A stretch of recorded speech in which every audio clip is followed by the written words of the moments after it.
Ilse had always found solace in the gentle, echoing chime of the bells that hung from the rafters of her house, located on the outskirts of the serene village of Solhausen.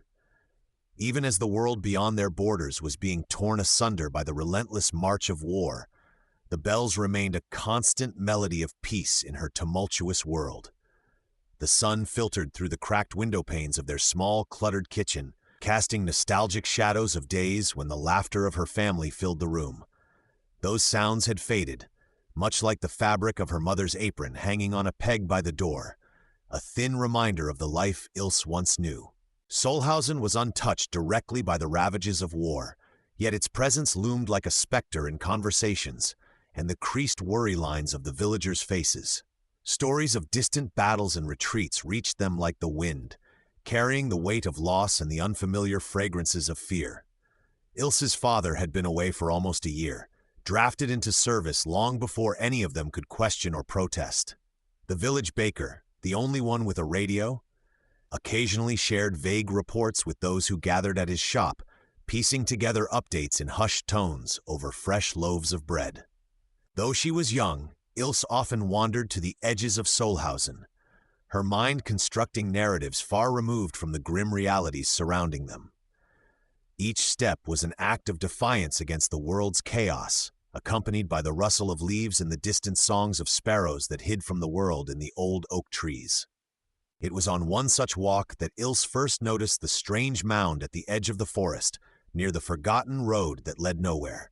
The earth seemed freshly disturbed, as if someone had hastily decided to erase a moment from time. She felt a tingling of curiosity mixed with an unexplainable dread. She kept the discovery to herself, for now. Solitude was her companion, and she often felt like the only person able to see through the veil of normalcy that the villagers draped over themselves as protection.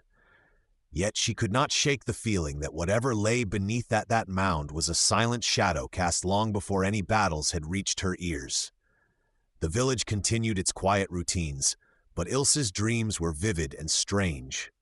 Shadows morphed into figures, figures into memories, and memories into slivers of a forgotten language lost among the tolling of bells that faded with each sunrise.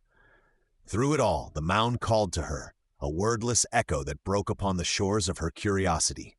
The day came when she could resist no more.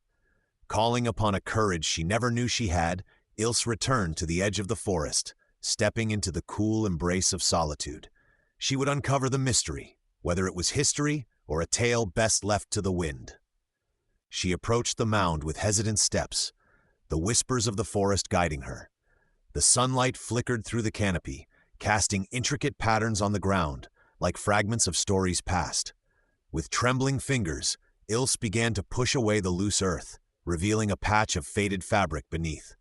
Her heart quickened as she uncovered a small satchel, its leather worn and cracked. Inside were remnants of a life once lived, photographs with edges curled by time, letters penned in a language she couldn't read, but felt deeply. There was a locket with the image of a smiling girl inside, perhaps someone who once called this place home. A sense of reverence filled Ilse as she realized what she had found, a forgotten piece of a larger mosaic, a life disrupted by a war that showed no mercy to innocence. These items were all that remained of someone who had once walked beneath these same trees.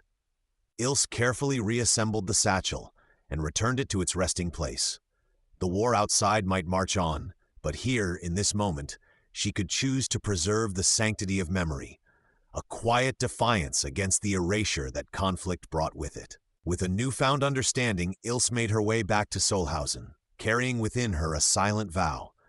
She would find a way to share this story, to remind them all of what loss truly meant and what peace might yet hold. The chime of the bells welcomed her back, a gentle serenade that whispered of hope and the enduring strength of human spirit. That evening, as the sun set over the village, Ilse's heart was at peace. Abroad, the war might rage on, but here, within the boundaries of Solhausen, she had discovered a different battlefield. One where courage was measured not by conquest, but by compassion, and where victory was found not in triumph but in understanding. And so she carried on, allowing the bells to guide her future steps, each a note in the symphony of stories yet untold, echoing from the past into the promise of tomorrow.